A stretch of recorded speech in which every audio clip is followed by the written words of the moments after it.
जिंदगी में समस्या तो हर दिन खड़ी है, जीत जाते हैं वो जिनकी सोच बड़ी है। Hey guys, welcome back to Inmology, a place full of inspiration and motivation. आज की कहानी कहीं ना कहीं हम सब की कहानी है, जिससे आप लोग जरूर रिलेट करेंगे। अगर कहानी पसंद आए तो लाइक एंड शेयर जरूर कीजिएगा और इसी तरह की मोटिवेशनल स्टोरीज के लिए चैनल को सब्सक्राइब भी जरूर कर लीजिएगा। तो आइए शुरू करते हैं। बहुत समय पहले की बात है। एक महाज्ञानी पंडित हिमालय की पहाड़ियों में कहीं रहते थे। लोगों के बीच रहकर वे थक चुके थे और अब ईश्वर भक्ति करते हुए एक सादा जीवन व्यतीत करना चाहते थे। लेकिन उनकी प्रसिद्धि इतनी थी कि लोग दुर्गम पहाड़ियों, सकरे रास्तों और नदी झरनों को पार करके भी उनसे मिलना चाहते थे। उनका मानना था कि ये विद्वान उनकी हर समस्या का समाधान कर सकते हैं। इस बार भी कुछ लोग ढूंढते हुए उनकी कुटिया तक आ पहुंचे। पंडित जी ने उन्हें इंतजार करने को कहा। 3 दिन बीत गए और भी कई लोग वहां पर पहुंच चुके थे। जब लोगों के लिए जगह कम पड़ने लगी तब पंडित जी बोले, आज मैं आप सभी के प्रश्नों का उत्तर दूंगा, पर आपको वचन देना होगा कि यहां से जाने के बाद आप किसी और को इस स्थान के बारे में नहीं बताएंगे, ताकि आज के बाद मैं एकांत में रहकर अपनी साधना कर सकूं।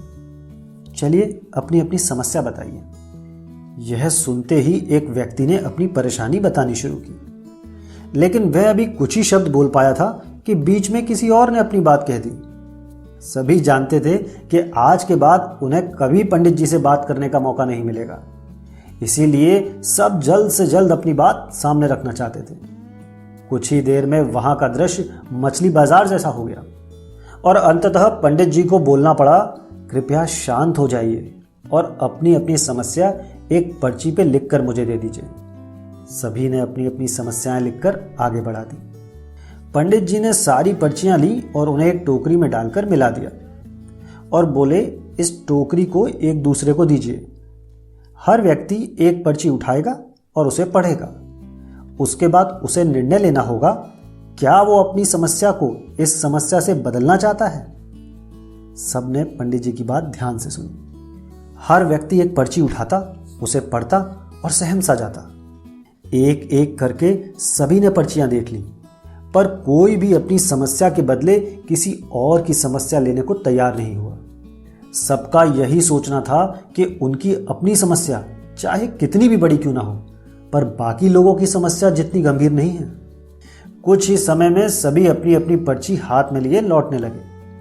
वे खुश थे कि उनकी समस्या उतनी भी बड़ी नहीं है जितना कि वे सोचते थे।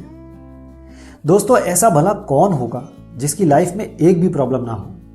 सभी के जीवन में कुछ ना कुछ समस्याएं हैं। कोई अपनी हेल्थ से परेशान है तो कोई लैक ऑफ वेल्थ से। लाइफ है तो छोटी बड़ी समस्याएं लगी ही रहेंगी।